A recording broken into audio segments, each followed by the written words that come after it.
Hello दोस्तों, नमस्कार। मैं अजय तिवारी आप सभी लोगों का आपके अपने परिवार स्टडी नंबर 1 में स्वागत करता हूं। दोस्तों, मैं आज एक स्पेशल साइंस की सीरीज लेके आया हूं। ये सीरीज रेलवे के एग्जाम के लिए महत्वपूर्ण रहेगी, रेलवे एनटीपीसी और रेलवे ग्रुप डी। इसमें मैं आपको जितने भी इंपॉर्टेंट टॉपिक जो आपके सिलेबस में दिए हैं, सिलेबस के अकॉर्डिंग चलूंगा और जितने भी इंपॉर्टेंट टॉपिक हैं उनकी पूरी थ्योरी ना बताते हुए आपको इंपॉर्टेंट क्वेश्चन कराऊंगा, तो कम समय में आपको ज़्यादा बेनिफिट मिलेगा, है ना। तो मैं बिल्कुल कम समय में छोटी छोटी वीडियो बनाऊंगा, जिससे आपने उस वीडियो को देख लिया तो सारे क्वेश्चन आपको रिवाइज हो जाएंगे और उस टॉपिक से अगर क्वेश्चन आता है तो इन्हीं क्वेश्चन में से आपको 100% मिलेगा, क्योंकि मैं सारे क्वेश्चन ही लेके चलूंगा पर्टिकुलर टॉपिक के, जो भी टॉपिक मैं कराऊंगा। तो आज का हमारा जो टॉपिक है, ये टॉपिक बहुत ही इंपॉर्टेंट है और यहाँ से क्वेश्चन देखने को मिलते हैं। तो इस टॉपिक का नाम है मानव नेत्र। तो आप लोगों को बस जिनको आता है इसके बारे में क्वेश्चन कौन कौन से बनते हैं तो वो बताते रहना, और जिन्हें नहीं आता तो देख लेना। बस एक वीडियो छोटा सा रहेगा, आपको सारे क्वेश्चन रिवाइज हो जाएंगे और यहाँ से क्वेश्चन हर एक एग्जाम में देखने को मिलते हैं। तो एक एक करके चलते हैं। सबसे पहले हम बात करते हैं कि कौन कौन से आंख के पार्ट ऐसे होते हैं जहां से क्वेश्चन बनता है। तो सबसे पहला जो इंपॉर्टेंट पार्ट रहेगा, जिसको बोलते हैं हम कॉर्निया। कॉर्निया से क्वेश्चन देखने को हर एक एग्जाम में आते हैं। तो कॉर्निया से मैं आपको बोलता जा रहा हूं, आपको लिखते जाना है। यहां से थोड़ा सा हो सकता है कि दिख नहीं रहा हो, क्योंकि थोड़ा सा ज्यादा लाइट है, तो मैं इसको थोड़ा स्लो कर लेता हूं, ठीक है। अब देखो, कॉर्निया आंख का एक सबसे बाहरी जो परत होती है ना, उसको कॉर्निया कहते हैं। ये पारदर्शक झिल्ली होती है, आंख की सबसे बाहरी परत, जहां से सबसे पहले जब आंख में प्रकाश पड़ता है ना, तो कॉर्निया से होकर गुजरता है। तो आपको कॉर्निया से बारे में क्वेश्चन बनते कौन कौन से वो देखते हैं। पहला क्वेश्चन ये बनता है कि जब हम आंख को दान देते हैं तो आंख को दान देते समय कौन सा हिस्सा आंख का दान दिया जाता है। तो जब कोई भी व्यक्ति आंखों को दान में देता है तो दान देते समय कॉर्निया को ही दान में दिया जाता है। दूसरा, हम सुनते हैं कि किसी की आंखें बदली गई, आंखों का ट्रांसप्लांट कराया गया, तो जब आंखें बदली जाती हैं या आंखों का ट्रांसप्लांट कराया जाता है तो कॉर्निया को ही बदला जाता है। तो अगर आपसे क्वेश्चन आता है कि जब किसी व्यक्ति की आंखों को बदला जाता है तो आंख के किस हिस्से को बदला जाएगा, कॉर्निया को। दान में देंगे तो कौन से हिस्से को दान में दिया जाता है, कॉर्निया को। थर्ड क्वेश्चन रहता है कि बताइए, आंख का, आपने सुना होगा किसी किसी की आंखों का कलर अलग होता है, तो आंखों का जो रंग है वो किसके कारण होता है। तो आंखों का रंग जो होता है वो कॉर्निया के कारण ही होता है। किसी व्यक्ति की जो कॉर्निया होती है, कॉर्निया का कलर ही बताता है कि उसकी आंखों का रंग कैसा है। किसी की आंखें ब्लू होती है, नीली कलर की, है ना, तो वो कॉर्निया का ही कलर ऐसा होता है। तो रंग दान में देना और आंखों का ट्रांसप्लांट कराया जाना, ये 3 क्वेश्चन बहुत इंपॉर्टेंट है जो कि कॉर्निया से। अगर कुछ और क्वेश्चन अगर जानना चाहें जो नहीं आते, ये 3 ही आते हैं सबसे ज्यादा। तो आपको याद रखना है कि जो कॉर्निया होती है उसका आकार उत्तल लेंस के समान होता है, इस टाइप की होती है कॉर्निया, और ये उत्तल लेंस ही होता है, इस टाइप का आपने देखा होगा, है ना। तो कॉर्निया का आकार उत्तल लेंस के समान होता है, और जब आंख पर प्रकाश पड़ता है तो सबसे पहले कॉर्निया से ही गुजरता है। अगर क्वेश्चन पूछा जाए कि जब कोई प्रकाश मानो आंख पर पड़ता है तो किस पार्ट से सबसे पहले गुजरता है, तो सबसे पहले कॉर्निया से ही गुजरता है। तो ये याद रख लेना आप, इतने पार्ट आपको याद रखना है, ठीक है। ये हो जाएगा कॉर्निया का पार्ट पूरा। तो और आंख का सबसे बाहरी परत कौन सी कहलाती है, तो मानव नेत्र या मानव आंख की सबसे बाहरी परत कॉर्निया ही कहलाती है। ये आपको कॉर्निया से एक क्वेश्चन देखने को मिलते हैं। अब कॉर्निया के बाद एक होता है एक्वस ह्यूमर, वहां से निकलता है, तो उसका बस नाम याद रख लो। एक्वा माने आपने सुना होगा पानी, है ना। तो एक द्रव होते हैं, एक होता है एक्वस ह्यूमर, एक विट्रियस ह्यूमर। इनसे क्वेश्चन कभी नहीं आया है, बस आपको याद रख लेना कि जो एक्वस ह्यूमर है, EQUOUS, और ह्यूमर, जो एक्वस ह्यूमर नाम का जो द्रव होता है, आंसू इसी से बनते हैं, या जो आंसू निकलते हैं वो एक्वस ह्यूमर नामक द्रव ही आंखों से जब बाहर आता है तो उसे आंसू कहा जाता है। ये इसके बारे में ज्यादा देखना है। तो कॉर्निया से क्वेश्चन बनते हैं, इंपॉर्टेंट है। अब आपको कॉर्निया के बाद 2 टर्म आते हैं, एक का नाम होता है आइरिस और एक का नाम होता है पीपल। एक है आइरिस, एक है पीपल। आइरिस मतलब पुतली होती है, पीपल मतलब पुतली, और आइरिस को हिंदी में भी आइरिस ही कहा जाता है। इंग्लिश और हिंदी दोनों की सेम है, क्या नाम है, आइरिस। तो इनके बारे में आपको क्या याद रखना है, एक चीज याद रखो जो मैं बताने वाला हूं, कि आंख पे पड़ने वाले प्रकाश की मात्रा को कंट्रोल कौन करता है। तो आइरिस जो होता है, जो लाइट की इंटेंसिटी होती है, प्रकाश की तीव्रता होती है, उसको कंट्रोल करने का काम करती है आइरिस। और आइरिस पीपल को, पुतली को मैनेज करती है। मतलब ये मान लेते हैं ये आंख है, तो इसके बीच में जो ब्लैक ब्लैक छिद्र होता है उसको कहते हैं पुतली, ठीक है। और आइरिस क्या करती है, पुतली को कंट्रोल करती है। कहने का मतलब है आइरिस के दो काम हैं, एक तो पुतली को मैनेज करना, पुतली को बड़ा छोटा करना, है ना। आंखों में जो ब्लैक ब्लैक दिखता है ना बीच में, ये होती है पुतली। तो जब आपने देखा होगा ऐसा क्यों होता है कि जब आप धूप में रहते हो तो आंखों का क्या होता है कि प्रकाश की मात्रा आंखों पर ज्यादा पड़ती है ना। लेकिन हमें जो रेटिना पर प्रतिबिंब बनता है उसके लिए जितनी प्रकाश की मात्रा चाहिए होती है उतनी होनी चाहिए, ना उससे ज्यादा होनी चाहिए ना उससे कम होनी चाहिए।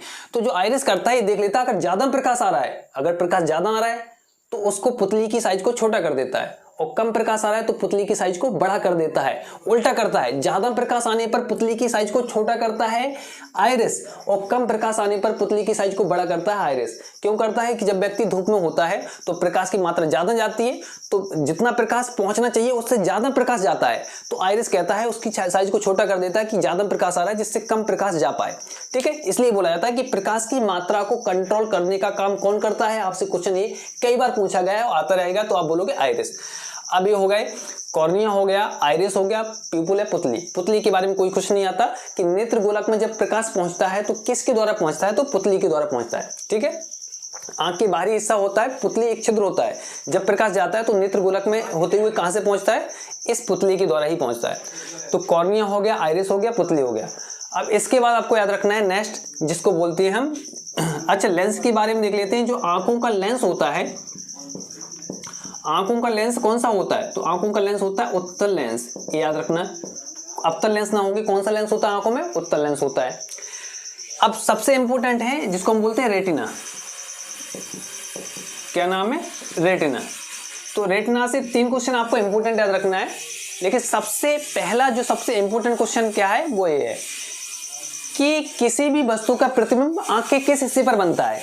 तो किसी भी वस्तु का प्रतिबिंब आंख की रेटिना पर बनता है। तो प्रतिबिंब कहां बनता है, किसी भी वस्तु का प्रतिबिंब,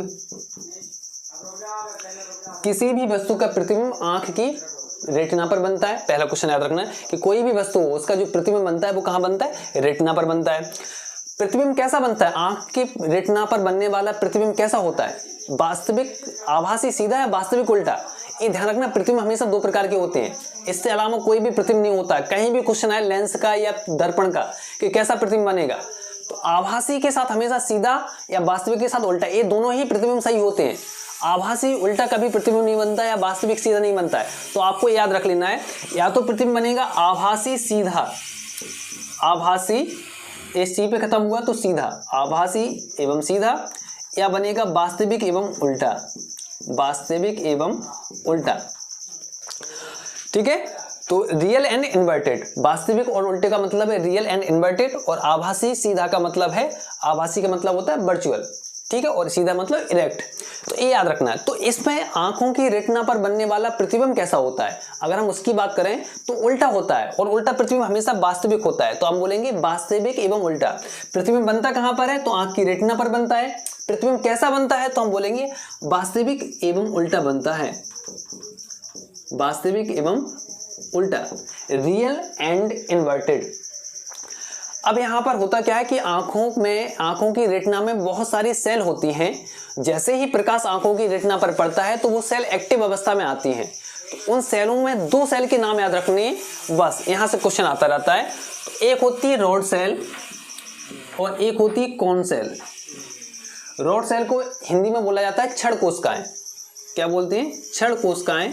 और कोन सेल को बोला जाता है शंकु कोशिकाएं।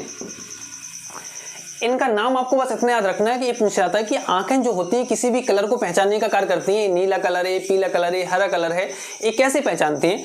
तो आप बोलोगे कि जो रॉड सेल होती हैं जिसको हम बोलते हैं क्षण कोशिकाएं, ये प्रकाश की तीव्रता को पहचानती हैं। और जो कोन सेल मतलब शंकु कोशिकाएं होती हैं, ये क्या करती हैं, जो कोन सेल होती है, सी मतलब होता है कलर, कलर से याद रखो, है ना। तो किसी भी वस्तु के कलर को पहचानने का कार्य कौन करती है, तो आप बोलोगे जो आंखों की रेटिना में क्या होता है, कोन सेल होती हैं, शंकु कोशिकाएं होती हैं जो किसी भी वस्तु के कलर को पहचानने का कार्य करती हैं। जबकि आंखों की रेटिना में बहुत सारी रॉड सेल है, क्षण कोशिकाएं होती हैं जो प्रकाश की तीव्रता या इंटेंसिटी ऑफ लाइट को पहचानने का कार्य करती हैं। तो यहाँ से क्वेश्चन बनता रहता है। तो आपको मुख्य रूप से जो सबसे ज्यादा क्वेश्चन मिलते हैं वो मिलते हैं कॉर्निया से। कॉर्निया से बस ये याद रखना आपको कि आंखें दान में देना, आंखों का कलर, आंखों को बदला जाना, ठीक है, ये सब 3 क्वेश्चन यहाँ से बन जाते हैं। नेक्स्ट होता है आइरिस से एक क्वेश्चन बनता है जो ज्यादातर आता रहता है कि प्रकाश की तीव्रता को कंट्रोल कौन करता है? आइरिस करता है। लेकिन प्रकाश की तीव्रता को बताने वाली जो कोशिकाएं होती हैं वो कहाँ पाई जाती हैं? तो प्रकाश की तीव्रता को बताने वाली जो कोशिकाएं होती हैं उनको बोला जाता है क्षण कोशिकाएं, रॉड सेल। वो कहाँ होती हैं? वो रेटिना पर होती हैं, ठीक है। और लेकिन प्रकाश की तीव्रता को कंट्रोल कौन करता है? तो वो करता है आइरिस। अब पुतली के बारे में कुछ भी नहीं, बस आपको याद रखना है कि पुतली को कंट्रोल कौन करता है? पुतली को आइरिस कंट्रोल करता है, और पुतली के द्वारा ही जो प्रकाश होता है वो नेत्र गोलक में प्रवेश करता है या आई बॉल में एंटर करता है, ठीक है। और रेटिना के बारे में क्वेश्चन पूछा जाता है कि किसी भी वस्तु का प्रतिबिंब आंख पर कहाँ बनता है? तो किसी भी वस्तु का प्रतिबिंब मानव नेत्र की रेटिना पर बनता है, वास्तविक एवं उल्टा बनता है। और इसमें बहुत सारी कोशिकाएं होती हैं। जब प्रकाश पड़ता है तो वो कोशिकाएं एक्टिव अवस्था में आ जाती हैं, है ना। और कौन कौन सी हैं? जो 2 इंपॉर्टेंट कोशिकाएं, एक क्षण कोशिका जिसे रॉड सेल कहते हैं, एक शंकु कोशिका जिसको कॉन सेल कहते हैं। जो क्षण कोशिका रॉड सेल होती है या शंकु कोशिका कॉन सेल होती है, सी मतलब see colour, cone cell colour को पहचानने का कार्य करती है, जबकि rod cell intensity of light, प्रकाश की तीव्रता को पहचानने का कार्य करती है। तो एक क्वेश्चन बनेंगे, बस इससे बाहर एक भी क्वेश्चन नहीं आएगा। और फिर भी आपको इसकी थ्योरी देखना है तो आप मेरी चैनल पे भी जा सकते हैं जिसका नाम है तिवारी सर साइंस। वहां पर आप सर्च करोगे ना तिवारी सर साइंस आई, है ना, या ह्यूमन आई, तो पूरा इसके थ्योरी के साथ आपको बहुत अच्छे से समझ में आ जाएगा कि कैसे क्या है, ठीक है। ये मैं क्विक रिवीजन बता रहा हूँ तो आपको तुरंत याद हो जाएगा। तो बस इतने पार्ट होते हैं, ठीक है। ये आपको अच्छे से पढ़ना है। यहाँ से क्वेश्चन कई बार आया हुआ है रेलवे में, पिछले जो एग्जाम हुए हैं उनमें भी एग्जाम देखने को, उन एग्जाम में भी यहाँ से क्वेश्चन देखने को मिला है, क्योंकि आपको भी मालूम है बहुत इंपॉर्टेंट टॉपिक है ये, ठीक है। वैसे तो आंख के बहुत सारे पार्ट होते हैं, ठीक है, स्क्लेरा, कोरोड और retina, iris, pupil, cornea, aqueous humour, vitreous humour, ciliary muscles और ह्यूमन जो आई लेंस होता है। तो जो एक मसल्स भी होती है सिलेरी मसल्स जिसको बोलते हैं, वो लेंस को कंट्रोल करती है। आंख में एक लेंस होता है ना जिसको हम बोलते हैं, आंख में कौन सा लेंस होता है? उत्तल लेंस होता है। तो यहाँ पर सिलेरी मसल्स होती है जो आंख के लेंस को क्या करती है? मैनेज करती है, उसको बड़ा छोटा करने का काम करती है। इसी प्रकार जो आइरिस होती है वो पुतली को मैनेज करती है। तो आइरिस किसको मैनेज करती है? आंखों की पुतली को। और ऐसे ही सिलेरी मसल्स किसको करती हैं? आंखों के लेंस को, जिससे हमें पास की वस्तु और दूर की वस्तु दोनों दिखाई देते हैं। एक चीज और याद रखना है कि स्पष्ट दृष्टि की न्यूनतम दूरी कितनी होती है और स्पष्ट दृष्टि की अधिकतम दूरी कितनी होती है? तो स्पष्ट दृष्टि की जो न्यूनतम दूरी होती है वो होती है 25 सेंटीमीटर, जबकि स्पष्ट दृष्टि की अधिकतम दूरी होती है वो होती है अनंत। तो आपको ये 2 चीजें याद रखना है। स्पष्ट दृष्टि की न्यूनतम दूरी 25 सेंटीमीटर, 25 सेंटीमीटर से कम अगर डिस्टेंस पे कोई वस्तु को लाओगे ना तो स्पष्ट नहीं दिखेगी। सबसे स्पष्ट देखना है, इसका मतलब है हम सबसे स्पष्ट किसी वस्तु को देखना चाहते हैं तो न्यूनतम कितनी दूरी पे रखें? तो स्पष्ट दृष्टि की न्यूनतम दूरी 25 सेंटीमीटर होती है, ठीक है। लेकिन अधिकतम तो अनंत पे भी लाओ तब भी कोई प्रॉब्लम नहीं है, लेकिन न्यूनतम 25 सेंटीमीटर से कम पे लाओगे ना तो उतनी स्पष्ट नहीं दिखेगी जितनी 25 सेंटीमीटर पे दिखेगी। तो क्वेश्चन यहाँ से सीधे आते हैं कि बताइए स्पष्ट दृष्टि की न्यूनतम दूरी कितनी होती है और अधिकतम कितनी होती है? तो न्यूनतम होती है 25 सेंटीमीटर और अधिकतम होती है इन्फिनिटी, या हम बोल सकते हैं अनंत। इसके बाद जो लेंस की जो आंखें होती हैं, आंखों में कुछ रोग भी हो जाते हैं, निकट दृष्टि दोष, दूर दृष्टि दोष, जरा दृष्टि दोष है, अबिंदुकता और कलर ब्लाइंडनेस। ये 5 प्रकार के रोग से 2-2, 3-3 क्वेश्चन बनते हैं। तो वो सारे के सारे मैं नेक्स्ट टॉपिक में बताता हूँ और मैं न्यूमेरिकल कराऊंगा, मुख्य रूप से न्यूमेरिकल कराने वाला हूँ आप लोगों के लिए, बहुत ही स्पेशल और अच्छे न्यूमेरिकल जितने भी साइंस में बनते हैं। और केमिस्ट्री आप खुद कमेंट करके बताइए कि क्या पढ़ना, आपको कौन कौन से टॉपिक पढ़ना है। तो मैं वो टॉपिक लाना चाह रहा हूँ जो इंपॉर्टेंट है और आप लोगों को कम बनते हैं, जैसे कि केमिस्ट्री की कुछ टॉपिक हो गए, ठीक है, और फिजिक्स के कुछ न्यूमेरिकल हो गए, वो सब चीज़ बताएंगे। तो thank you for watching video. यदि आपको वीडियो अच्छा लगा तो चैनल को सब्सक्राइब कीजिए, वीडियो को लाइक और शेयर कीजिए और कमेंट करके बताना कि वीडियो कैसा लगा। धन्यवाद।